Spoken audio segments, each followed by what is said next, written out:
So you want to understand interval notation and how it's different from the other different ways that we have written things like inequalities in graphs, and that's what we're going to look at here in this video.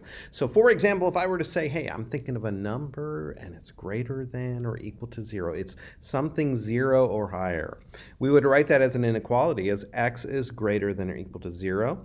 And then on the graph, what we would do you remember doing this in algebra? We would do a closed circle at 0, because remember I said 0 or higher, and we would draw an arrow to the right to show where all the answers are, because 0.1 is an answer, so is 1, so is 2.2, pi. All of these are possible answers that I could be thinking of.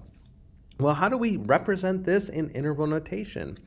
Well, we're going to say 0 and higher, but we're going to do a little differently. We're going to write a 0, and we're going to put a comma, and then we're going to say infinity because it goes forever and ever. Now, this isn't quite the full answer.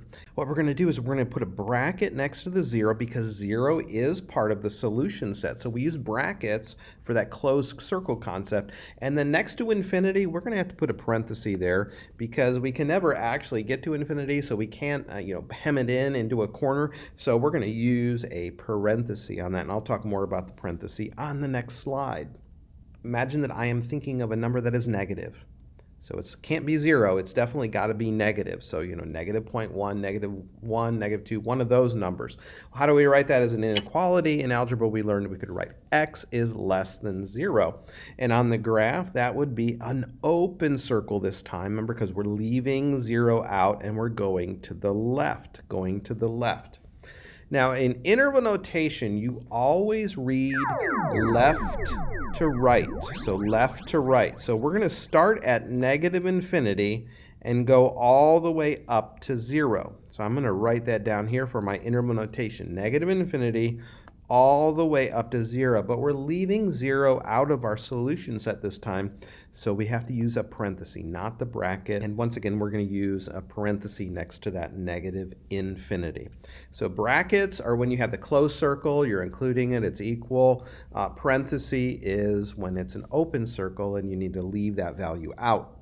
So I wanted to summarize all of this on one screen for you. So when you have a graph that's an open circle, you must have a less than or a greater than symbol in your inequality. You're going to use parentheses for those situations. Now when you have a closed circle, you must have an equal sign, right? Less than or equal to, greater than or equal to, so you're going to use a bracket. So the two examples are down below. X is less than 2 is going to be a parenthesis near the 2, and versus the second example, x is less than or equal to 2, you're going to use a bracket in that case. All right, so let's talk about some special situations generally with compound inequalities. You see the graph here. It goes from 1 to 4, but including 1 and 4.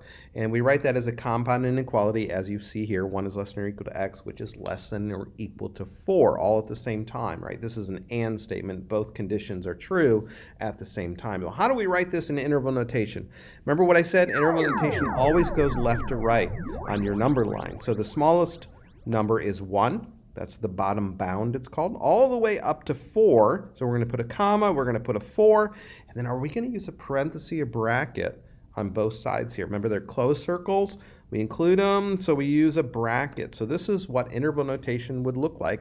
It's a lot easier to write that, isn't it? Here's a similar example, but I have an open circle this time. So how do we write this? From negative 2 to 1, including 1. You see it as an inequality. How do we write this as interval notation? We write negative 2, comma 1. We always go left to right, and we decide whether we put parentheses. Well, the first one's an open circle, right? It doesn't have the equal sign, so we put a parenthesis. However, the second one is a closed circle. It has the equal sign, so we put a bracket. So you can mix these two brackets and parentheses together for interval notation.